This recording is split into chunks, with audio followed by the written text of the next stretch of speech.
বিরুদ্ধে মিথ্যা প্রপাগান্ডা চালানো হচ্ছে। গতকালকে আমি আপনাদেরকে বলেছিলাম তারেক রহমান আসবেন শহীদ ওসমান হাদির কবর জিয়ারত করবার জন্য। আপনারা 12টার আগ পর্যন্ত কেউ এইখানে থাকবেন না। আপনারা সবাই কি আজিজ সুপার মার্কেটের সামনে দাঁড়িয়েছিলেন না? তারেক রহমানকে যদি কবর জিয়ারতের জন্য আমরা পুরো শাহবাগ খালি করে দেই, তাহলে আমাদের ভাই বোনদের যে ভর্তি পরীক্ষা সেটা আমরা আটকাবো কেন জানতে চাই। পরীক্ষা ছিল 3টায়। আমাদের পুরো টিম ঢাকা বিশ্ববিদ্যালয়ে ঢোকার যতগুলো রাস্তা ছিল তারা সব ওপেন করে দিয়েছে। কোন রাস্তা আমরা ঢাকা বিশ্ববিদ্যালয়ে ঢোকার আটকাই নাই। এরপরেও যারা আমাদেরকে এর জন্য দায়ী করতে চান, আমরা মনে করি তো হাদি ইস্যু থেকে আপনারা ঘটনা অন্যদিকে প্রবাহিত করার চেষ্টা করছেন। আপনারা কোনোভাবেই চাচ্ছেন না হাদি হত্যার বিচার হোক। নয়তো একটা ন্যায্য দাবি নিয়ে এখানে উপস্থিত হয়েছে মানুষ, তারা রাস্তা ছেড়ে দিচ্ছে, একটা অ্যাম্বুলেন্সও আটকা পড়তেছে না। ভর্তি পরীক্ষার্থীরা উল্টো তারা ভর্তি পরীক্ষা দিয়ে এসে এখানে আজকে হাদি হত্যার বিচারের জন্য অবস্থান করতেছে।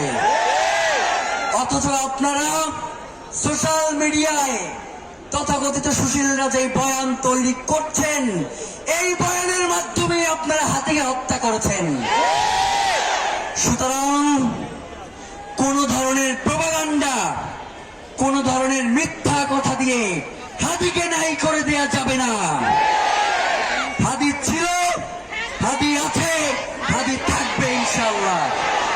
প্রিয় ভাইয়েরা, এই যে এতগুলো মানুষ মাইকে যা বলতেছি, যা অনুরোধ করতেছি তাই শুনতেছে, এর থেকে শান্তিপূর্ণ প্রোগ্রাম বাংলাদেশে আরেকটা দেখান।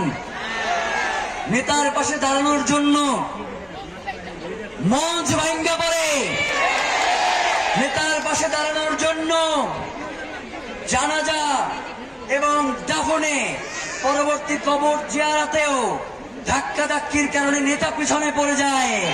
অথচ এইখানে এতগুলো মানুষ যারা শুধু এই মাইকে যেই কথা হচ্ছে সেই কথা তারা পালন করতেছে, আর আপনারা তাদেরকে মব স্টার বলেন, থাপ্পড়ায় ফালায় দেব। প্রিয় ভাইয়েরা, এই শান্তিপূর্ণ প্রোগ্রাম